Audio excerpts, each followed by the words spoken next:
DevilNeverCry. What is up everyone, it is me DevilNeverCry, and welcome to my review of Dragon Quest III HD-2D Remake, a contemporary spin of 1992's Dragon Quest III Seeds of Salvation.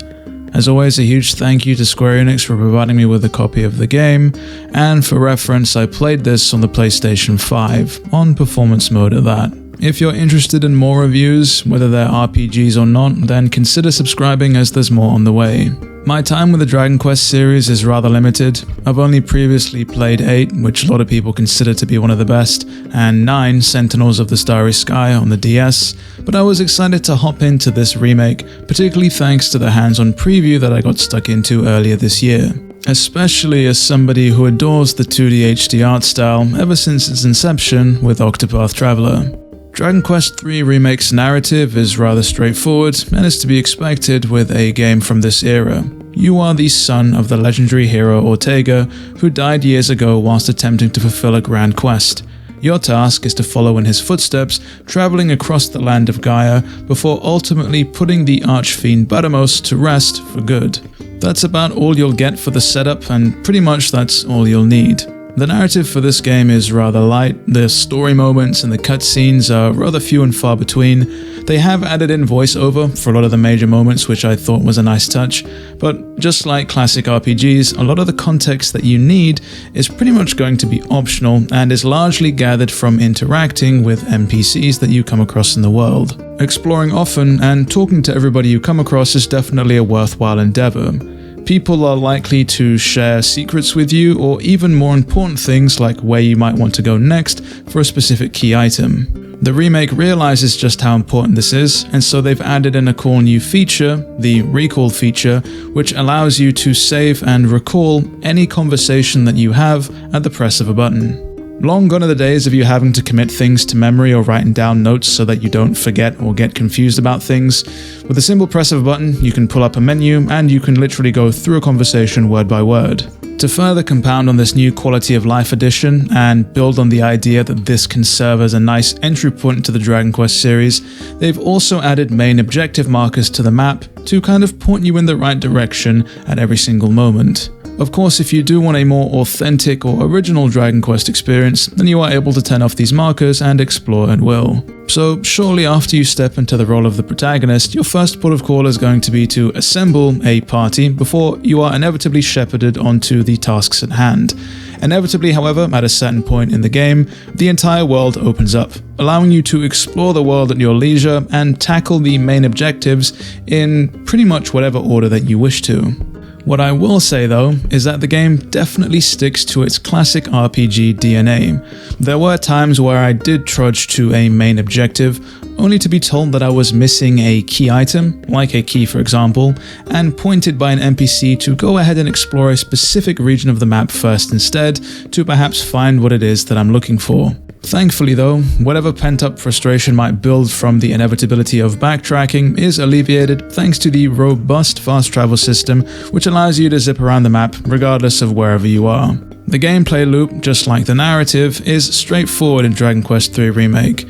You explore towns in relative safety, you talk to NPCs, you interact with pots to find hidden gold or loot, you buy and sell gear at shops, you rest at inns to recover spent MP or HP, and out in the overworld, you explore a giant map. Traveling across the landscape as days turn into nights, inevitably you run into monsters through the random encounter system. This is where your hero and your chosen party come into play. You have the option to individually control the actions of each of your party members, or you're able to set tactics to have them all roughly act independently. You can have your party go all out on attacks at the expense of all of your magic points, you can have them play in a balanced manner, or you can have them entirely on the defensive. It all largely depends on your preference.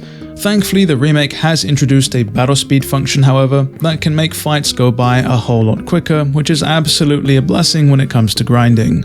Out of curiosity, I ended up testing the 3 different difficulties, and the key differences were thus: Draki Quest, or Easy Mode, meant that you literally couldn't die in battle whatsoever, which I found to be a bit of an interesting choice. Hard Mode, or Draconian Quest, definitely did feel quite cranked. Enemies felt like they did a whole lot more damage, and we barely managed to scrape through encounters. It made it feel like taking advantage of elemental weaknesses was absolutely mandatory for success. And then I found Dragon Quest, or the standard normal difficulty, to be somewhat of a happy medium. As I had alluded to though, if you are rather low leveled, perhaps you skip or flee a lot of encounters, enemies will definitely make quick work of you, bosses doubly so. This may be a remake, but it still harkens back to that classic RPG design. There definitely were times where I found myself fleeing from encounters trying to get to an objective, only to realize that I'd put myself in a precarious situation where I was underleveled, which then meant I had to go out and grind a few levels just to bring myself back up to where I should have been. Perishing on the battlefield isn't necessarily all too much of a major setback, however, as the game does feature a robust autosave system. Alongside that, the game also allows you to save anywhere now, as opposed to only having been able to save at previous locations, like King's back in the original game. Beyond leveling, I'd say that kitting out my party with the best gear I could afford also made a sizable impact on my performance during combat. One thing that I will point out as feeling a little bit archaic, particularly in some of the dungeons, was the amount of random battles that you ran into. Considering it's not easy to restore MP in the middle of a dungeon, especially near the beginning of the game, I often find myself fleeing as I knew I'd have to conserve MP for an upcoming boss fight. The Vocation system makes a return in this game, allowing you to swap a party member's job when they're of a high enough level. This system essentially resets a party member's level, but it does keep half of the statistics that you've gained up until that point, allowing them to learn new skills in their new role and eventually grow stronger than they were before. The system felt serviceable, it did its job. There wasn't a whole lot of different vocations that you can put your party members into, but each of them felt like they played their role quite well, and they felt like they had an impact on your overall party lineup. One peculiar aspect of the remake that I wasn't expecting that apparently was actually in the original is the personality system. Personalities effectively marginally affect, I should say, the way that a character's statistics grow whenever they level up. Sometimes they'll favor strength, maybe they'll favor wisdom, agility.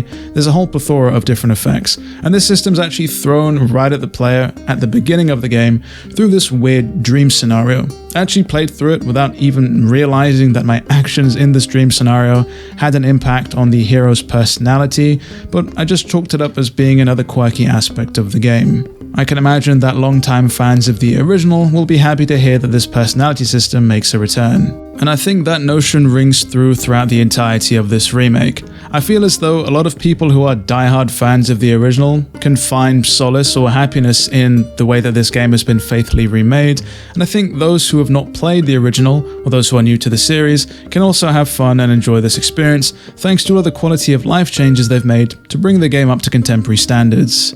I think as long as newcomers to the series realize that this is a classic RPG through and through with its design, all wrapped up nice and neat with a gorgeous 2D HD art style, then this is definitely a good place to start, especially as remakes of 1 and 2 are also on their way and somewhat tie into the overall Erdrick trilogy, which are these initial 3 Dragon Quest games. And that about wraps it up for my review of Dragon Quest III HD-2D Remake. If you enjoyed today's video or found it helpful, then do leave a like and consider subscribing, as there are more reviews on the way. With all that said and done, it has been me, DevilNeverCry. I'd like to thank all of you for watching, and as always, I'll see you all next video.